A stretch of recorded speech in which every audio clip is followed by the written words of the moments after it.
من الشيطان الرجيم بسم الله الرحمن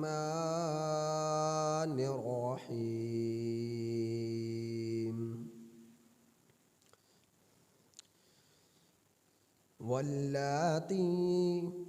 واللاتي يأتين الفاحشة من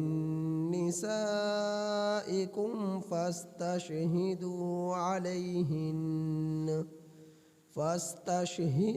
عليهن أربعة منكم فإن شهدوا فأمسكوهن في البيوت حتى يتوفاهن الموت أو يجعل الله لهن سبيلا. واللذان يأتيانها منكم فآذوهما فإن تابا وأصلحا فأعرضوا عنهما إن الله كان توابا رحيما. إنما التوبة على الله للذين يعملون السوء بجهالة ثم يتوبون من قريب فأولئك يتوب الله عليهم وكان الله عليما حكيما. وليست التوبة للذين يعملون السيئات حتى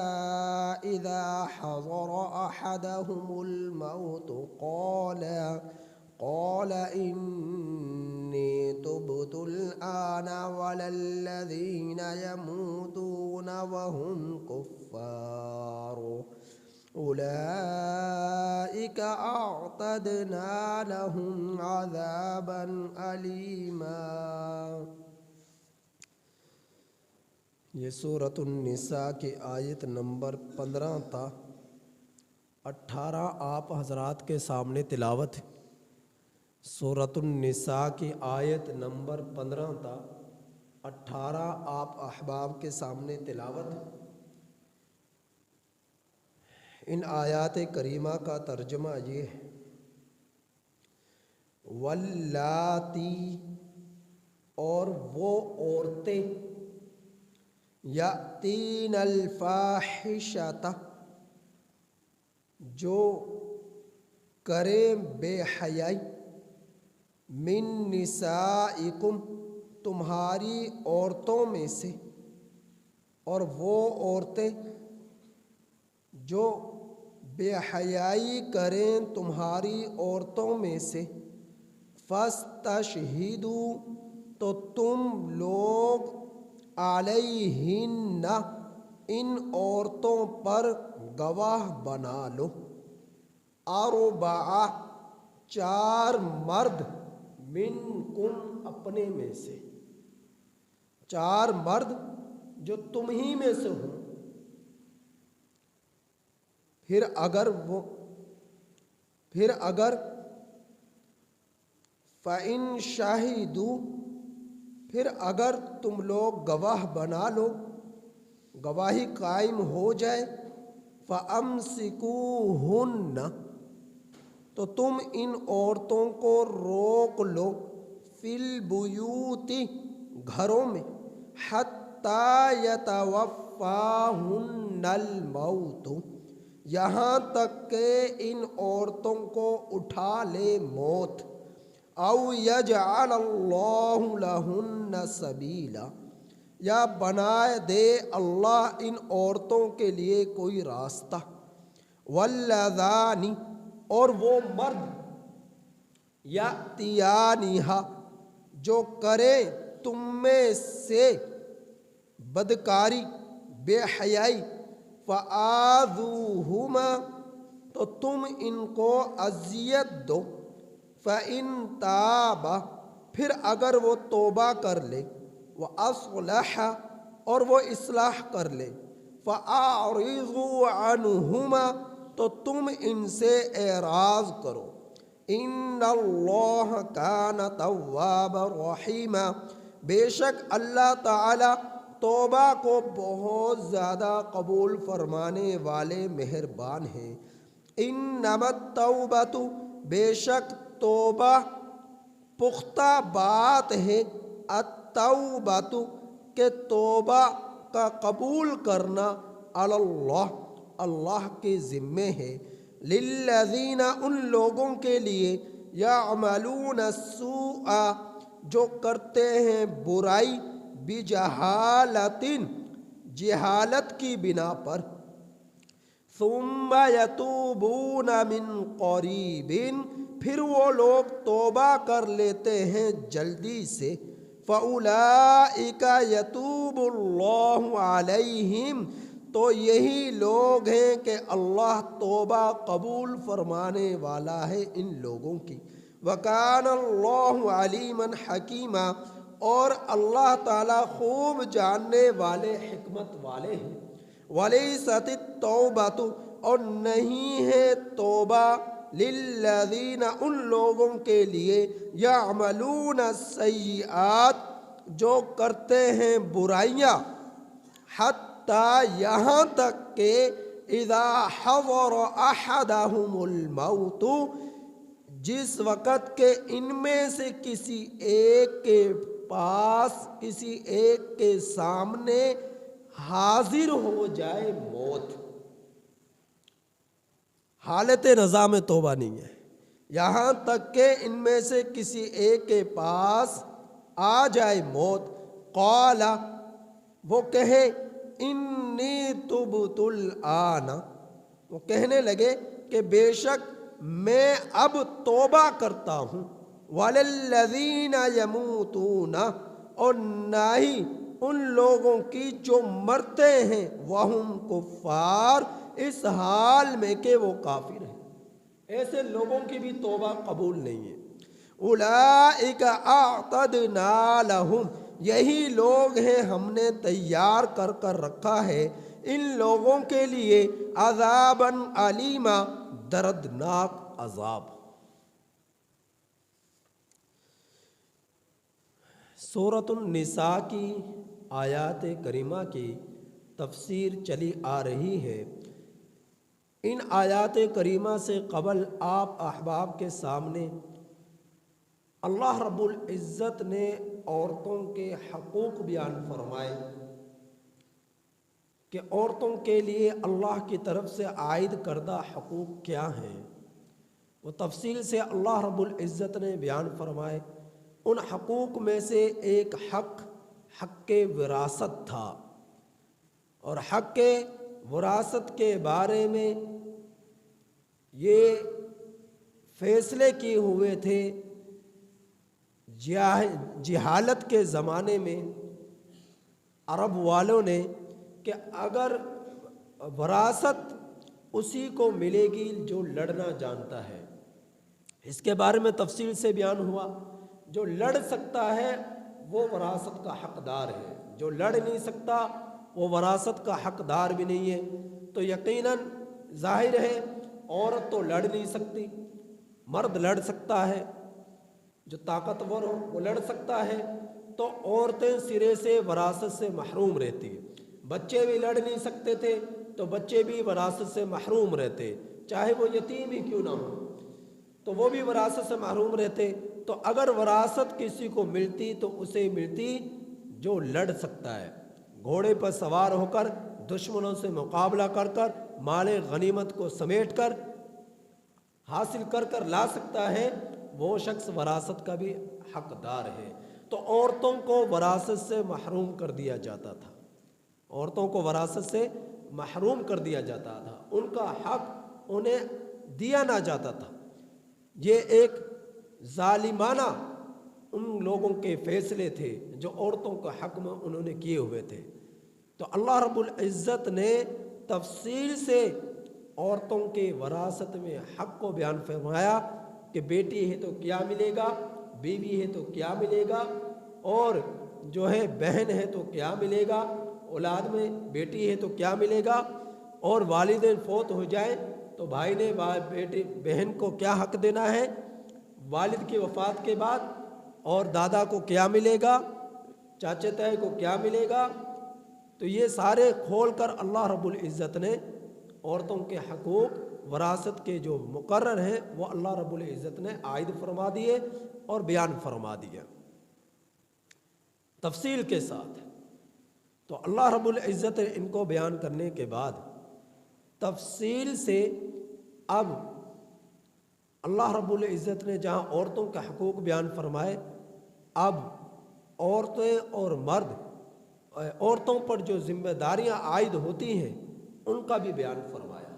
عورتوں کے ذمے جو ذمہ داریاں عائد ہوتی ہیں اللہ رب العزت نے یہاں سے ان کا بھی بیان فرمایا، اور وہ کیا کہ اگر عورتوں کے لیے یہ حکم ہے کہ وہ پردے میں رہیں، باحیا بن کر رہیں، بے حیا بن کر نہ رہیں، اور فحاشی عریانی نہ کریں، اپنے کردار کو مضبوط کریں، پاکیزہ بنائیں، اپنی عزت کو محفوظ رکھیں، اپنے آپ کو پردے میں رکھیں، بلا وجہ گھروں سے باہر نہ نکلیں، بازاروں کی زینت نہ بنیں اور بے حیائی کرتی نہ پھریں، اپنی عزت کی حفاظت کریں، اپنے خاوند کی عدم موجودگی میں اپنے وجود کی عزت کی صورت میں خاوند کے مال کی اپنے خاوند کا کہ جو ہے حق سمجھتے ہوئے اس کی حفاظت کرنا، گھر کی حفاظت کرنا، اپنی عزت کی حفاظت کرنا۔ اور فرمایا کہ عورت جو ہے ان چیزوں کی حفاظت کرے، یہ اس کے حسن میں زینت میں اضافہ کرتی ہیں چیزیں۔ با پردہ رہنا، گھر کی چار دیواری میں رہنا، تو وحشی درندوں کا تاکہ شکار نہ ہو جائے، وحشی نظریں رکھنے والوں کی شکار نہ ہو جائے، تو گھر کی چار دیواری کے اندر اپنے آپ کو محفوظ رکھنا، اور خاوند کی عدم موجودگی میں کسی بھی غیر محرم کو اپنے گھر کے اندر آنے نہ دینا۔ اور خاوند کے لیے بھی یہ حکم ہے کہ اپنے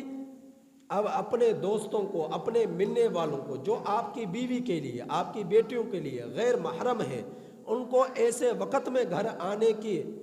میں آنے کی دعوت دیں جس میں خود گھر کے اندر موجود ہو۔ ایسے وقت میں آنے کی انہیں دعوت نہ دیں، گھر میں آنے کے انہیں پیغام نہ دیں کہ جس وقت کے اندر خود موجود نہ ہو۔ چنانچہ اللہ کے رسول صلی اللہ علیہ وسلم نے گھر کے اندر جو غیر محرم ہے، جو صحابہ اکرام رضی اللہ تعالیٰ علیہم اجمعین نے پوچھا، اے اللہ کے رسول صلی اللہ علیہ وسلم، گھر کے اندر تو دیور بھی ہوتا ہے، جیٹھ بھی ہوتا ہے، کیا ان کے لیے بھی یہی حکم ہے؟ تو نبی کریم صلی اللہ علیہ وسلم نے ارشاد فرمایا، دیور اور جیٹھ تو نیری موت ہے، دیور اور جیٹھ تو یہ نیری موت ہے کہ یہ جو ہے بے پردگی کی حالت میں جو ہے ان کے لیے ان کے بڑے بھائی کی بیوی غیر محرم ہے، لہٰذا وہ پردے کا خیال کرے، خاوند کے عدم موجودگی میں وہ نہ آئے۔ تو پھر فرمایا کہ ہاں جہاں مخلوط نظام ہے، یعنی کہ والدین ہیں اور والدین کے درمیان جو ہے وہ دیور جیٹھ کے لیے غیر محرم جو اس کی بھابھی ہے، بھاوج ہے، وہ بھی رہ رہی ہے، تو ایسی صورت میں ان کے لیے گھر میں آنے جانے کی اجازت ہے۔ لیکن اس صورت میں بھی وہ بھاوج کیا ہے، وہ بھابھی کیا ہے، ان سے پردہ کرے گی۔ تو بعض اوقات عورتیں گھر کی خواتین یہ کہہ دیتی ہیں کہ یہ ہمارے ہاتھوں میں پلا ہے، ہمارے ہاتھوں میں بڑا ہوا ہے، تو اب کیا ہم سے یہ پردہ کرے گا یا ہم اس سے پردہ کریں گے؟ تو جب تک وہ نابالغ تھا اس وقت تک پردے کا حکم نہ تھا، لیکن جب بالغ ہو گیا تو اب پردے کا حکم ہے کہ اب ان سے پردہ کرے۔ تو اللہ رب العزت نے یہ احکامات بیان فرمائے، اور ان پر عمل کرنے میں سکون ہی سکون ہے، امن ہی امن ہے، محبت ہی محبت ہے۔ اور اللہ رب العزت کی طرف سے عائد کردہ قوانین، احکامات پر عمل نہ کرنے میں جو ہے جھگڑے ہیں، لڑائیاں ہیں، نفرتیں ہیں، دوریاں ہیں، بے سکونی ہے۔ تو اللہ رب العزت نے یہ جو ہے ذمہ داریاں عائد فرمائی اور اسلامی قوانین بیان فرمائے کہ اسلامی قوانین پر عمل کس طرح کرنا ہے۔ تو افغانستان کے اندر طالبان نے ان پر عمل کیا، جو چوری کرے اس کے ہاتھ کو کاٹا گیا، جو شادی شدہ زنا کرے اسے رجم کیا گیا، جو غیر شادی شدہ زنا کرے اسے 100 کوڑے لگائے گئے، اور جو ہے اسی طرح پر کہ کسی مرد کے ساتھ برائی کرے تو پھر کیا ہے، اس کو سزا دی گئی، سولی پر لٹکایا گیا۔ تو انہوں نے اسلامی قوانین پر عمل کیا تو دنیا والوں نے کیا کہا، یہ وحشی ہیں، یہ وحشیانہ سزائیں ہیں، یہ جو ہے ظالمانہ سزائیں ہیں، یہ جو ہے غلط قسم کے اصول بنائے ہوئے ہیں۔ انہوں نے یہ بات کہا، انہوں نے یہ باتیں کہنا شروع کی تو ان کو دیکھا دیکھی ہمارے کچھ کمزور مسلمانوں نے بھی کہنا شروع کیا، یہ تو بہت بڑے ظالم ہیں، یہ تو بہت بڑے وحشی ہیں جو اس طرح کی سزائیں دیتے ہیں۔ تو افغانستان میں اس پر عمل ہوا تو وہاں کیا ہو گیا، امن قائم ہو گیا، چوری کرنے والے موجود نہ رہے، زنا کرنے والے موجود نہ رہے، تو جو ہے اسی طرح پر بے حیائی کرنے والے موجود نہ رہے۔ جب انہوں نے اسلامی سزاؤں کو نافذ کیا تو اسلامی سزاؤں اور قوانین پر عمل کرنا، سزاؤں کو نافذ کرنا، اس میں سکون ہی سکون ہے، اس میں امن ہی امن ہے، اس میں جو ہے زنا ختم ہوتا ہے، بے حیائی کا ختم ہوتی ہے۔ تو اللہ رب العزت نے ان آیات کریمہ میں جو شادی شدہ زنا کرے اس کے بارے میں احکامات بیان فرمائے، جو مرد کے ساتھ بے حیائی کرے اس کے بارے میں اللہ رب العزت نے حکم بیان فرمایا ان آیت کریمہ میں۔ تو سب سے پہلے عورت کے، خواتین کے بارے میں بیان فرمایا، کیا فرمایا، واللاتی یأتین الفاحشہ، وہ عورتیں جو لائے کریں بے حیائی۔ فاحشہ سے مراد یہاں پر زنا ہے، زنا ہے، فاحشہ سے مراد یہاں پر کہ جو عورتیں زنا کریں، جو عورتیں زنا کریں، من نسائکم، تمہاری عورتوں میں سے، تمہارے گھر کی خواتین میں سے، العیاذ باللہ، اللہ رب العزت ہماری ماؤں بہنوں کی حفاظت فرمائے۔ جو عورتیں بے حیائی کریں، زنا کے مرتکب ہو جائیں، اس گناہ کبیرہ کے مرتکب ہو جائیں، تو اللہ تعالیٰ کیا فرما رہے کہ جب تمہیں اس چیز کا معلوم ہوا تو پھر تم نے کرنا کیا ہے۔ جب اس چیز کا علم ہوا کہ کسی تمہارے گھر کی خاتون نے زنا کی مرتکب ہو گئی تو تم نے کرنا کیا ہے، تو تم نے یہ کرنا ہے اس پر گواہ قائم کرنے، گواہ قائم کرنے، اور گواہ کتنے ہوں، فرمایا فاستشہدوا، تو تم بنا لو علیہن، ان پر گواہ، اربعۃ منکم، جو تم میں ہی سے ہوں، اور کتنے ہوں، اربع، چار، اور وہ چار کیسے ہوں، مرد ہوں، چار مرد گواہ ہوں۔ اگر مرد نہ ہو، لاکھ عورتیں بھی گواہی دے تو ان کی گواہی قبول نہیں ہے، کروڑ عورتیں بھی گواہی دے تو ان کی گواہی قبول نہیں ہے۔ تو یہ گواہی دینے والے کون ہوں گے، مرد ہوں گے۔ پھر ان کی گواہی بھی یوں ہی قبول نہیں کی جائے گی، بلکہ گواہ جو گواہی دے رہے کہ اس نے زنا کیا ہے، یہ گناہ کبیرہ کا مرتکب ہوا ہے،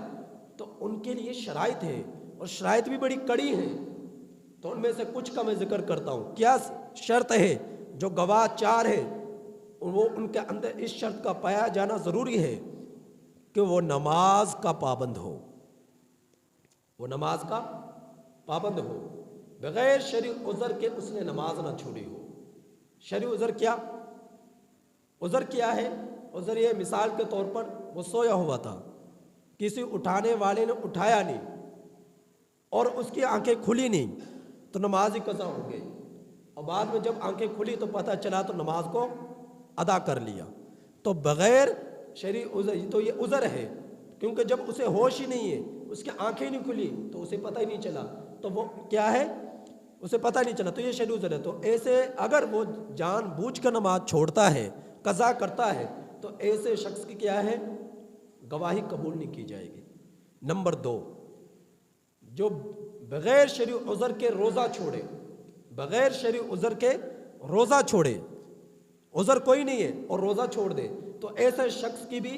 گواہی قبول نہیں کی جائے گی۔ رمضان المبارک کے روزے فرض ہوتے ہیں اور بغیر کسی شرعی عذر کو اس نے روزہ چھوڑ دیا تو پھر کیا ہے،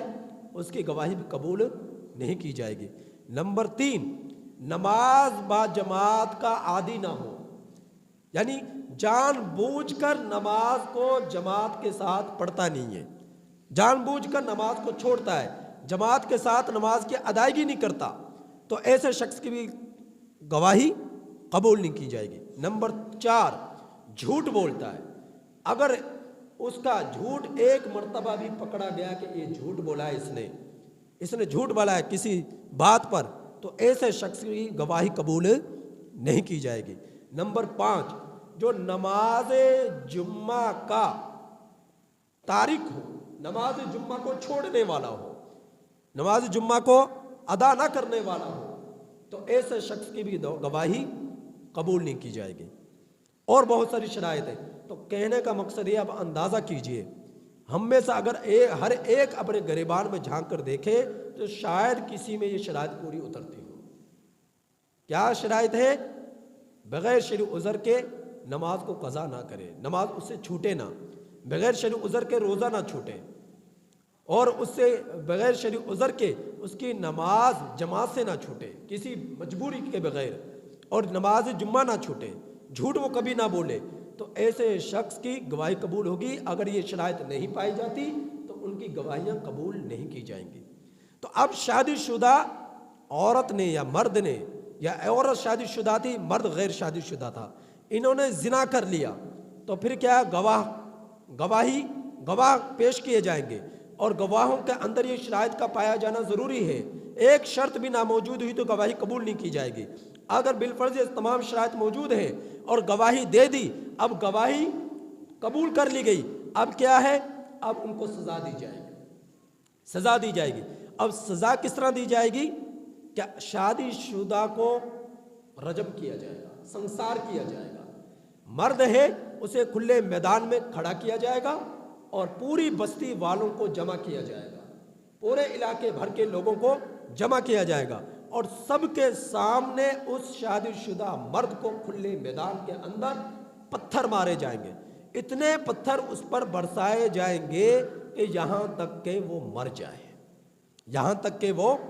مر جائے۔ اور اگر عورت شادی شدہ ہے تو اس کے لیے ایک گڑھا کھودا جائے گا، اور گڑھا کھود کر اس کے اندر اسے کھڑا کیا جائے گا، تاکہ جب پتھر اسے مارے جائیں تو اس کے بے پردگی نہ ہو، لباس اس کے بدن سے ہٹے نہ، اس کے جو ہے سطر ظاہر نہ ہو، تو اس وجہ سے گڑھے کے اندر کھڑا کیا جائے گا، اور گڑھا کھود کر اس میں کھڑا کر پھر بستی والے اس پر کیا کریں گے؟ پتھر برسائیں گے، اتنے پتھر برسائیں گے کہ وہ عورت مر جائے۔ اب یہ تمام بستی والوں کو کیوں جمع کیا جا رہا ہے؟ علاقے بھر کے لوگوں کو کیوں جمع کیا جا رہا ہے؟ تاکہ یہ رجم کیے جانے والا شخص باقی لوگوں کے لیے عبرت کا ذریعہ بنے، کہ جو غلطی انہوں نے کر لی باقی لوگوں میں سے کوئی یہ غلطی نہ کرے۔ جو جس زنا کے مرتکب یہ لوگ ہوئے ہیں، اس طرح زنا کا مرتکب بستی والوں میں سے کوئی مرد کوئی عورت نہ بنے،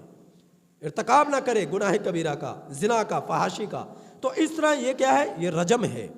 اور اگر ایک شادی شدہ ہے اور دوسرا غیر شادی شدہ ہے تو شادی شدہ کو رجم کیا جائے گا، اور غیر شادی شدہ کو 100 کوڑے مارے جائیں گے۔ اور اگر 100 کوڑے مارتے ہوئے اگر وہ مر جائے تو مر جائے، کوئی مسئلہ نہیں۔ اگر مرتا نہیں ہے، زندہ رہ جاتا ہے، تب بھی کوئی مسئلہ نہیں، لیکن 100 کوڑے اسے لگائے جائیں گے۔ غیر شادی شدہ کے لیے 100 کوڑے، اور شادی شدہ کے لیے سنسار۔ تو گواہ ان کی جب گواہی پر پورے اتر جائے، اس کے بعد یہ سزا دی جائے گی۔ تو اللہ رب العزت نے یہاں پر اس سزا کا بیان فرمایا کہ واللاتی یأتین الفاحشہ، وہ عورتیں جو کریں بے حیائی تمہاری عورتوں میں سے، فاستشہدوا علیہن، تو تم ان پر گواہ قائم کرو، اربعۃ منکم، جو تم میں سے 4 مرد ہوں، فإن شہدوا، پھر اگر وہ گواہی دے دیں، فامسکوہن فی البیوت، تو تم ان کو روک لو گھروں میں، حتی یتوفاہن الموت، یہاں تک کہ ان کو موت اٹھا لے۔ ابتدا اسلام میں یہ سزا تھی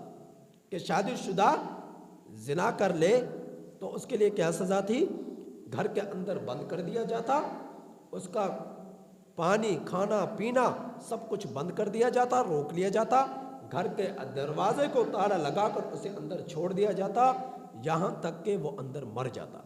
بھوکا پیاسا وہ اندر رہ کر مر جاتا، یہ سزا تھی۔ لیکن پھر اللہ رب العزت نے اس آیت میں کیا فرمایا؟ او یجعل اللہ لہن سبیلا، یا اللہ بنا دے ان عورتوں کے لیے کوئی راستہ۔ تو راستہ یہی کہ جو اب بیان کر دیا کہ اب وہ سزا منسوخ ہو گئی گھروں میں بند کیے جانے کی۔ اب سزا کیا ہے؟ اب سزا یہ ہے کہ ان کو سنسار کیا جائے گا، کھلے میدان میں کھڑا کر کے ان پر پتھر برسائے جائیں گے، اور پتھر اتنے برسائے جائیں گے یہاں تک کہ وہ مر جائے، یہاں تک کہ وہ مر جائے۔ یہ ہے شرعی سزا شادی شدہ مرد یا عورت کی۔ اور پھر آگے فرمایا وَالَّذَانِ يَأْتِيَانِهَا مِنْكُمْ فَآذُوهُمَا، اور وہ مرد جو تم میں سے اس بے حیائی کو کرے، مرد ہم جنس پرستی جسے کہا جاتا ہے، جو اس تم میں سے اس بے حیائی کو کرے، فَآذُوهُمَا، تو ان کو سزا دو، ان کو اذیت پہنچاؤ، ان کو سزا دو۔ کہ کوئی مرد کسی مرد کے ساتھ بے حیائی کر لے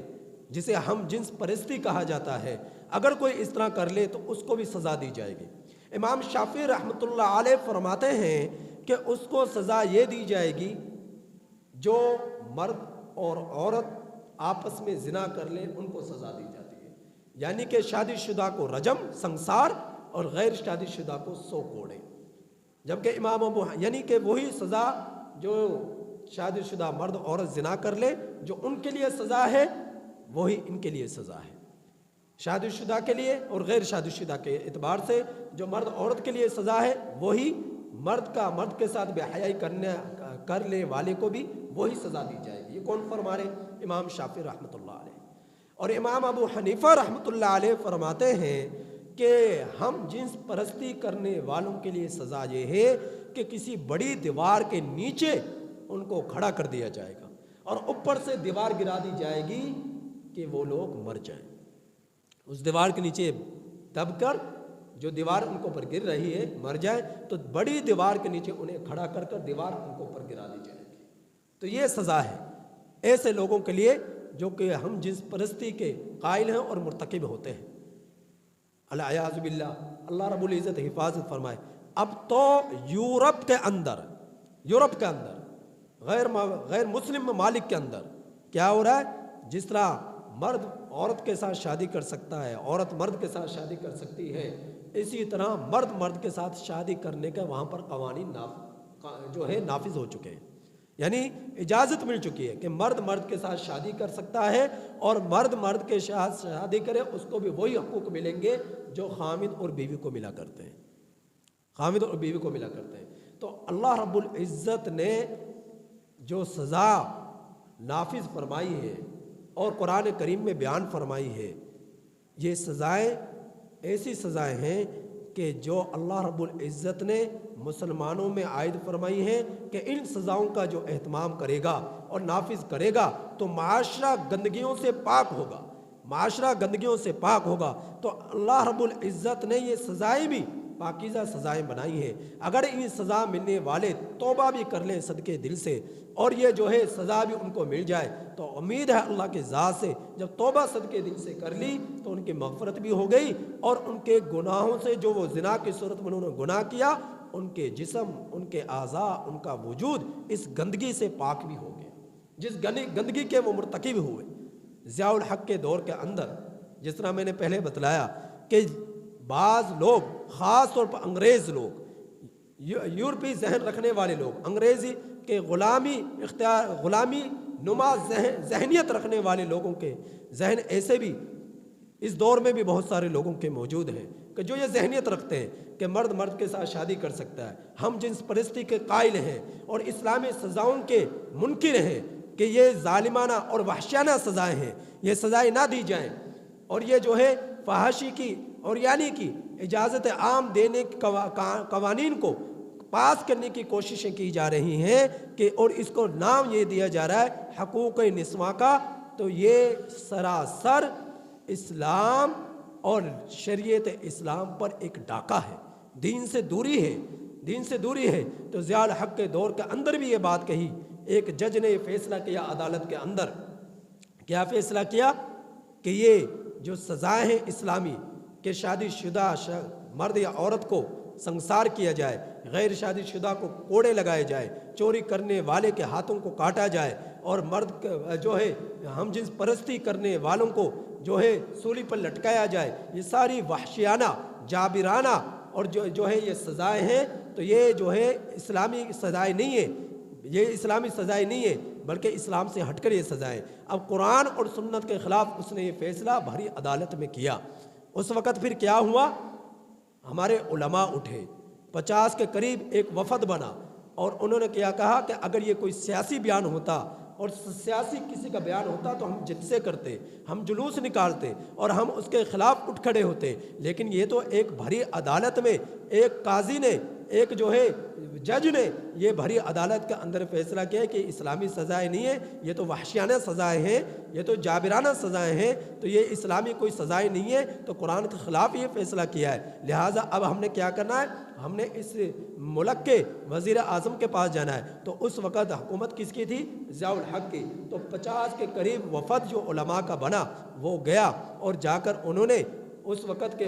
حاکم ضیاء الحق سے جا کر یہ ان کے سامنے یہ ساری صورتحال رکھی اور ان کے سامنے یہ بیان کیا کہ آج جو ہے بھری عدالت کے اندر جج اسلامی سزاؤں کو یا اسلامی قوانین کو غیر اسلامی قوانین قرار دے اور ان کو جابرانہ وحشیانہ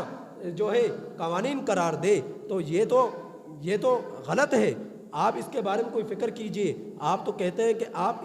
اسلام کا نام لیتے تھکتے نہیں ہیں، تو آپ کے ہوتے ہوئے آپ کے جج جو ہے عدالتوں میں اس طرح کی باتیں کرے تو یہ آپ کو زیب نہیں دیتی، تو آپ اس کے بارے میں کچھ غور و فکر کیجئے۔ تو ضیاء الحق نے کہا جیسا تم کہہ رہے ہو اگر ایسا ہی ہے تو میں ضرور اس کے خلاف کارروائی کروں گا۔ تو پھر انہوں نے ثبوت کے طور پر کچھ اخبارات جو اس وقت چھپے ان کے کا جو انہوں نے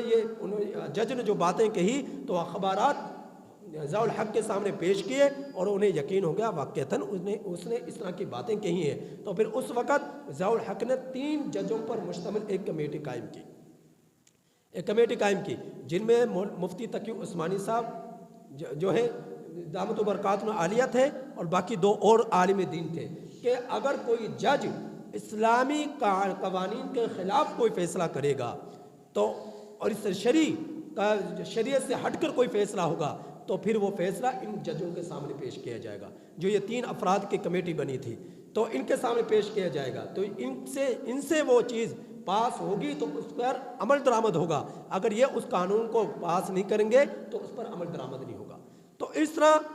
غلامی ذہن، انگریز کے غلامی ذہنیت رکھنے والے لوگ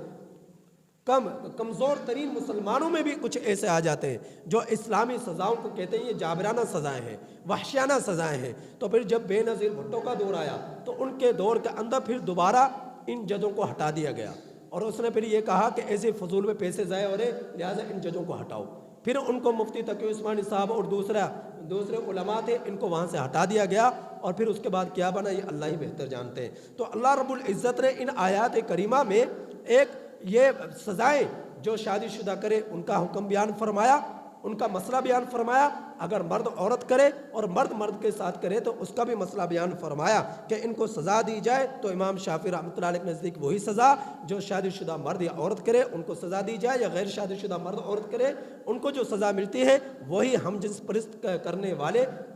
جو ہے مردوں کو سزا دی جائے گی۔ اور امام ابو حنیفہ رحمۃ اللہ علیہ فرماتے ہیں کہ دیوار کے نیچے کھڑا کر دیا جائے گا اور دیوار اوپر سے گرا دی جائے گی۔ تو یہ گناہ بھی عام ہوا جا رہا ہے اور بہت زیادہ عام ہوا جا رہا ہے۔ تو اللہ رب العزت نے اس کے بارے میں قانون بتلا دیا، مسئلہ بتلا دیا اور پھر فرمایا فَإِن تَابَا وَأَصْلَحَا، پھر اگر یہ دونوں توبہ کر لیں وَأَصْلَحَا اور اپنے آپ کو سنوار لیں، اصلاح کر لیں، فَأَعْرِضُوا عَنْهُمَا تو پھر ان دونوں سے اعراض کرو۔ إِنَّ اللَّهَ كَانَ تَوَّابًا رَحِيمًا، بے شک اللہ تعالیٰ توبہ کو قبول فرمانے والے مہربان ہیں۔ إِنَّمَا التَّوْبَةُ پختہ بات ہے توبہ کا قبول کرنا اللہ کے ذمے ہے ان لوگوں کے لیے جو کرتے ہیں برائیاں جہالت کی بنا پر، یعنی کچھ ایسے لوگ ہیں جن کو مسئلے کا معلوم ہی نہیں ہے، ناواقفیت کی بنا پر کوئی برائی کر لیتے ہیں، برائی کے مرتکب ہو جاتے ہیں، تو پھر وہ اچانک انہیں پتہ چل جاتا ہے یہ تو اللہ رب العزت کا میں نے حکم توڑ دیا، اپنے نبی کی جو ہے سنت کو توڑ دیا، نبی کی شریعت سے ہٹ کر میں نے رب کی معصیت میں مبتلا ہو گیا، رب کو ناراض کر دیا۔ اچانک احساس ہوا، مسئلے کا معلوم ہوا، پھر اس نے اللہ سے توبہ کی، اے اللہ مجھے معاف کر دے، مجھ سے غلطی ہو گئی، مجھ سے خطا ہو گئی۔ تو پھر کیا ہے، اللہ رب العزت ایسے سچے دل سے توبہ کرنے والے کی توبہ کو بھی قبول فرماتے ہیں۔ توبہ صرف اتنا نہیں ہے کہ تم نے یہ کہہ لیا استغفر اللہ الذی لا الہ الا هو الحی القیوم، صرف اس کے ورد کیے جا رہے ہو، یہ توبہ کے نہیں۔ توبہ اس چیز کا نام ہے کہ تم سچے دل سے توبہ کرو، گناہ پر نادم ہو، آئندہ نہ کرنے کے پورا تمہارے اندر عزم ہو کہ آج کے بعد یہ گناہ نہیں کروں گا، اور جو ہو چکا اس پر شرمندہ ہے اور فی الحال فوراً اس گناہ کو چھوڑ دیا، تو پھر یہ کیا ہے، اس چیز کا نام ہے توبہ۔ اس چیز کا نام ہے توبہ۔ صرف تو استغفراللہ الذی لا الہ الا هو الحی القیوم واتوب الیہ پڑھو تو اس کے پڑھنے کے ورد کے درمیان اپنے دل میں، اپنے دماغ میں اس سوچ کر رکھو کہ میں اپنے گناہ پر نادم ہوں، فی الحال میں نے چھوڑ دیا، آئندہ میں کبھی بھی اس گناہ کا مرتکب نہیں ہوں گا۔ تو پھر کیا ہے؟ یہ ہے توبہ۔ تو اللہ رب العزت فرما رہے فَأُولَٰئِكَ يَتُوبُ اللَّهُ عَلَيْهِمْ، یہی لوگ ہیں کہ اللہ تعالیٰ ان کی توبہ کو قبول فرمانے والے ہیں، توبہ کو قبول فرمانے والے ہیں۔ وَكَانَ اللَّهُ عَلِيمًا حَكِيمًا، اور اللہ تعالیٰ خوب جاننے والے، خوب حکمت والے ہیں۔ اللہ جانتے ہیں کون تم میں سچے دل سے توبہ کر رہا ہے، کون تمہیں ناواقفیت کی بنا پر گناہ کر رہا ہے، اور کون جان بوجھ کر گناہ کر رہا ہے، کون جان بوجھ کر گناہ کر رہا ہے۔ تو جو بے سمجھی میں مبتلا ہو کر، بے سمجھی کی بنا پر، لا علمی کے بنا پر گناہ کرے تو اس گناہ کے مقابلے میں یہ کم درجے کا گناہ ہے جو جان بوجھ کر گناہ کرے جبکہ پتہ ہے یہ اللہ کا نافرمانی ہے، سراسر گناہ کبیرہ ہے، تو اس کے مقابلے میں کم درجے کا گناہ ہے جو ناواقفیت کی بنا پر گناہ کرے۔ اب کسی کو کس طرح پتہ چلے گا کہ واقفیت کس چیز میں ہے، ناواقفیت کی یعنی کون سا گناہ ہے، کون سا گناہ نہیں ہے، کس میں اللہ کی نافرمانی ہے، کس میں اللہ کی نافرمانی نہیں ہے؟ یہ پتہ چلے گا علماء کی صحبت میں بیٹھنے سے، یہ پتہ چلے گا علماء سے تعلقات قائم کرنے سے، یہ پتہ چلے گا مسئلے معلوم کرنے سے، پوچھنے سے۔ ایسے نہیں کہ تم اپنے کاروباروں میں مصروف رہو، دکانداریوں میں مصروف رہو تو تمہارے پاس وقت نہیں ہے علماء کے پاس بیٹھنے کا، تمہارے پاس وقت نہیں ہے مسئلے بیان کرنے والوں کے پاس مسئلے سننے کا، تو پھر کیا ہے؟ تمہیں پتہ ہی نہیں چلے گا معصیت کیا ہے اور جو ہے جائز کیا ہے، حلال کیا ہے، حرام کیا ہے، تمہیں نہیں پتہ چلے گا۔ تو علماء کی صحبت میں بیٹھنے سے، مسائل معلوم کرنے سے ہی پتہ چلے گا۔ تو اللہ تعالیٰ کے بیان فرما رہے وَلَيْسَتِ التَّوْبَةُ، نہیں ہے توبہ ان لوگوں کے لیے جو کرتے ہیں برائیاں، حتیٰ اذا حضر احدہم الموت، یہاں تک کہ آ جائے ان میں سے کسی ایک کے پاس موت، یعنی حالت نزع آ جائے، ساری زندگی بدکاری میں گزر گئی، ساری زندگی بے حیائی میں گزر گئی، اور جب موت کا وقت آیا فرشتوں کے سامنے دیکھا حالت نزع آ گئی، اب وہ کہہ رہا ہے یا اللہ مجھے معاف کر دے، یا اللہ مجھے معاف کر دے، اس وقت کسی کی توبہ قبول نہیں ہوگی، اس وقت توبہ قبول نہیں کی جاتی۔ اسی طرح وہ لوگ جو کفر کے دلدل کے اندر دھنسے ہوئے ہیں، کفر کے اندر دھنسے ہوئے اور کفر کے حالت میں مر رہے اور موت کے وقت کہہ رہے ہیں کہ یا اللہ میری توبہ مجھے معاف کر دے، آج کے بعد دوبارہ میں کفر نہیں کروں گا، شرک نہیں کروں گا، تو اللہ رب العزت اس وقت ان کی توبہ کو قبول نہیں فرمائیں گے۔ گناہگار مسلمان کی توبہ حالت نزع میں قبول نہیں ہوگی، کافر کی توبہ حالت نزع میں قبول نہیں ہوگی۔ تو اللہ تعالیٰ فرما رہے تم جو موت کے وقت کہو گے انی تبت الآن، کہ اب میں توبہ کرتا ہوں، اس سے بہتر ہے تم آج ہی توبہ کر لو، آج ہی توبہ کر لو۔ جو فحاشی میں ڈوبا ہوا ہے آج توبہ کر لے کہ آج کے بعد زنا نہیں کروں گا، جو عریانی میں ڈوبا ہوا آج ہی توبہ کرے، آج کے بعد بے حیائی نہیں کروں گا، جو چوری میں کہ دلدل میں عادی بن چکا ہے آج ہی توبہ کر لے، آج کے بعد توبہ نہیں کروں گا۔ سود، رشوت، حرام خوری، بدکاری، بے حیائی، جھوٹ جو ہے ان چیزوں میں ملوث ہے، رشوت وغیرہ ملوث ہے، ابھی سے توبہ کر لیں یا اللہ آج کے بعد یہ برے کام نہیں کروں گا، تو اللہ توبہ کو قبول کرنے والے ہیں۔ لیکن جب تم فرشتوں کو دیکھ لو، موت کو تمہارے سر پر منڈلا رہی ہو اور تمہارے پاس موت کا وقت قریب آ چکا ہو اور موت کو سامنے دیکھ رہے ہو، فرشتے آ رہے ہیں روح کو لینے کے لیے، تمہارے جسموں سے نکالنے کے لیے، اور پھر تم توبہ کرو یا اللہ میری توبہ، یا اللہ میری توبہ، اس وقت اللہ تعالیٰ توبہ کو قبول نہیں فرمائیں گے۔ تو ایسے لوگ جو بے حیائی میں ہی جن کو موت آ جائے، گناہ کبیرہ کے مرتکب ہونے کی حالت میں موت آ جائے، اور جو کفر کی حالت میں جن کو موت آ جائے، تو اللہ رب العزت فرما رہے ایسے لوگوں کے لیے جنہوں نے توبہ نہ کی، اپنے رب سے معافی نہ مانگی حالت نزع کے آنے سے قبل، تو اللہ تعالیٰ نے ایسے لوگوں کے لیے اولئک اعتدنا لہم عذابا علیما، دردناک عذاب تیار کر رکھا ہے جہنم کی صورت میں ان کے لیے عذاب جو ہے تیار کر رکھا ہے۔ جو لوگ ان چیزوں سے باز نہیں آتے، بے حیائی، فحاشی، عریانی سے باز نہیں آتے، تو اب اگر ہم نے ان آیات کریمہ سے معلوم یہ ہوا اسلامی قوانین پر عمل کیا جائے، ان کو نافذ کیا جائے۔ جب تک اسلامی قوانین پر عمل درآمد نہیں ہوگا، جب تک ان کو نافذ نہیں کیا جائے گا، اس وقت تک ہمارے معاشرے سے زنا ختم نہیں ہوگا، اس وقت تک ہمارے معاشرے سے چوری ختم نہیں ہوگی، اس وقت تک ہمارے معاشرے سے ڈکیتی ختم نہیں ہوگی، اس وقت تک ہمارے معاشرے سے جھوٹ ختم نہیں ہوگا، اس وقت تک ہمارے معاشرے سے رشوت، سود یہ ختم نہیں ہوگا، جس وقت تک اسلامی قوانین پر عمل نہیں کیا جائے گا، اسلامی سزاؤں کو نافذ نہیں کیا جائے گا۔ جنہوں نے نافذ کی، جس طرح کہ افغانستان میں، تو وہاں دیکھیں پاکیزہ ماحول بن چکا، اور جہاں پر نافذ نہیں ہے تو وہاں پر پاکیزہ ماحول نہیں ہے، وہاں پر گناہ عام ہوتا جا رہا ہے، بے حیائی عام ہوتی جا رہی ہے، زنا عام ہوتا جا رہا ہے، چوری ڈکیتی عام ہوتی جا رہی ہے، قتل و غارت عام ہوتا جا رہا ہے، بھرے بازار میں قتل کیا جا رہا ہے، بھری دکانوں میں قتل کیا جا رہا ہے، اور لوگوں کی مجالس میں قتل کیا جا رہا ہے۔ اس کے قتل عام کی وجہ کیا ہے؟ شرعی قوانین پر عمل نہ کرنا، شرعی سزاؤں کو نافذ نہ کرنا۔ چوری ڈکیتی کا عام ہونا کیوں ہے؟ کیونکہ چوروں کو سزا نہیں دی جا رہی، ان کے ہاتھ نہیں کاٹے جا رہے، ان کو ہاتھ نہیں کاٹے جا رہے، ان کو شرعی سزا ہی نہیں دی جا رہی۔ اس وجہ سے چوری ڈکیتی عام ہوتی جا رہی، عام ہوتی جا رہی ہے۔ اللہ تعالیٰ سے دعا ہے کہ اللہ تعالیٰ ہمیں تمام قرآن کریم کے احکامات پر، مسائل پر ہم میں سے ہر ایک کے لیے عمل کی توفیق عطا